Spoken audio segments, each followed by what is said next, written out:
Hello friends, welcome to my channel. இன்னைக்கு இந்த வீடியோல நம்ம என்ன பார்க்க போறோம் அப்படினா ரொம்ப ஈஸியான ஒரு ஸ்நாக்ஸ் ரெசிபி தான் பார்க்க போறோம். இட்லி மாவு மட்டும் இருந்தா போதும், வெறும் 5 நிமிஷத்துல இந்த ரெசிபி நம்ம செஞ்சிரலாம்.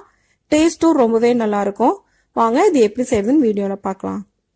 அதுக்கு நான் இன்னைக்கு 1 கப் அளவுக்கு இட்லி மாவு எடுத்துர்க்கேன். அது கூடவே 1 ஸ்பூன் அளவுக்கு ஜீரகம் நான் ஆட் பண்றேன். 1 ஸ்பூன் அளவுக்கு மிளகு தூள் நான் ஆட் பண்றேன். நான் காரத்துக்காக மிளகு தூள் மட்டும் தான் ஆட் பண்ணிருக்கேன். நீங்க பச்சை மிளகாய் ஆட் பண்றதுனா பண்ணிக்கலாம். இப்போ இது நல்லா mix பண்ணிக்கலாம்.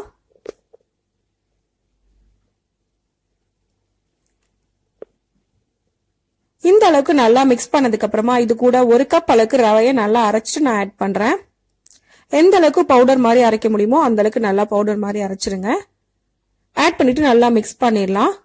mix பண்ணிட்டு ஒரு 10 நிமிஷம் போல இது நல்லா ஊற வச்சிருங்க. இப்போ நல்லா ஊறிடுச்சு. இந்த ஸ்டேஜ்ல பொடி பொடியா நறுக்குன வெங்காயமும் கருவேப்பிலையும் நான் ஆட் பண்றேன். ஆட் பண்ணதுக்கு அப்புறமா நல்லா mix பண்ணிக்கலாம். நம்ம இட்லி மாவுலயே உப்பு போட்டுருக்கோம். உங்களுக்கு பத்தல அப்படினா நீங்க உப்பு கொஞ்சமா ஆட் பண்ணிக்கலாம். இப்போ நல்லா mix பண்ணியாச்சு. இப்போ ஹீட்டான ஆயில்ல இத போட்டு நம்ம பொரிச்சு எடுத்துறலாம். இட்லி மாவு எப்பவுமே கொஞ்சம் தண்ணி மாதிரி தான் இருக்கும். அதுக்காக தான் ரவை ஆட் பண்ணிருக்கேன். ரவை ஆட் பண்ணி ஊற வச்சு நம்ம பண்ணும்போது அது வடை மாவு அளவுக்கு நம்ம கரெக்டான பதத்துக்கு வந்துரும்.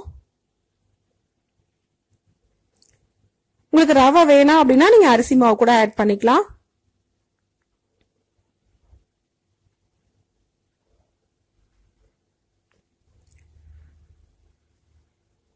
இப்போ இது எல்லாத்தையும் ஒண்ணோடு ஒண்ணு ஒட்டாம இந்த மாதிரி போட்டுக்கங்க. ஒரு சைடு குக் ஆனதுக்கு அப்புறமா நம்ம நெக்ஸ்ட் சைடு திருப்பி போட்டு நல்லா ஃப்ரை பண்ணி எடுத்துக்கணும். நல்ல கோல்டன் ப்ரவுன் வரணும், அந்த அளவுக்கு நல்லா ஃப்ரை பண்ணிக்கங்க.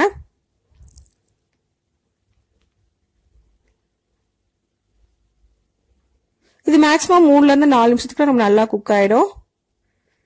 இப்போ 2 பக்கமும் நல்லா குக் ஆயிடுச்சு. இந்த அளவு குக் ஆனதுக்கு அப்புறமா இதை நம்ம எடுத்துடலாம்.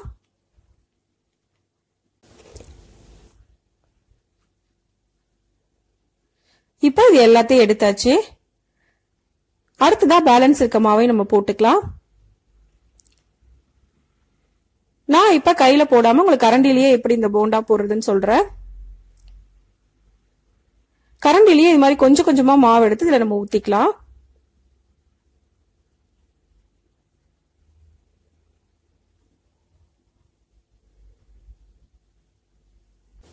உங்களுக்கு சின்னதா வேணும் அப்படின்னா கொஞ்சமா மாவு எடுத்து ஊத்திக்கங்க. கொஞ்சம் பெருசா வேணும்னா அதுக்கேத்த மாதிரி கொஞ்சம் அதிகமா மாவு எடுத்து இந்த மாதிரி ஊத்திக்கங்க.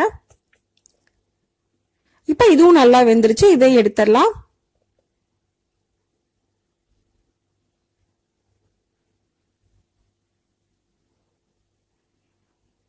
இப்ப எல்லா போண்டாவும் எடுத்தாச்சு. இப்ப நமக்கு ரொம்ப ஈஸியான இட்லி மாவு போண்டா ரெடி ஆயிடுச்சு. இப்ப நான் இதை உங்களுக்கு ஓபன் பண்ணி காமிக்கிறேன். உள்ள ரொம்ப சாஃப்டா, வெளியில கிறிஸ்பியா, ரொம்ப டேஸ்டா இருக்கும். நீங்க இட்லி மாவுல பண்ண மாதிரியே இருக்காது. உளுந்த மாவுல பண்ணா எப்படி இருக்குமோ அதே டேஸ்ட்ல இருக்கும். இந்த ரெசிபியை இதே மெத்தட்ல நீங்களும் செஞ்சு பாருங்க. இந்த வீடியோ உங்களுக்கு பிடிச்சிருந்தா லைக் பண்ணுங்க, ஷேர் பண்ணுங்க, கமெண்ட் பண்ணுங்க. மறக்காம சேனலை சப்ஸ்கிரைப் பண்ணுங்க. தேங்க்ஸ் ஃபார் வாட்சிங்.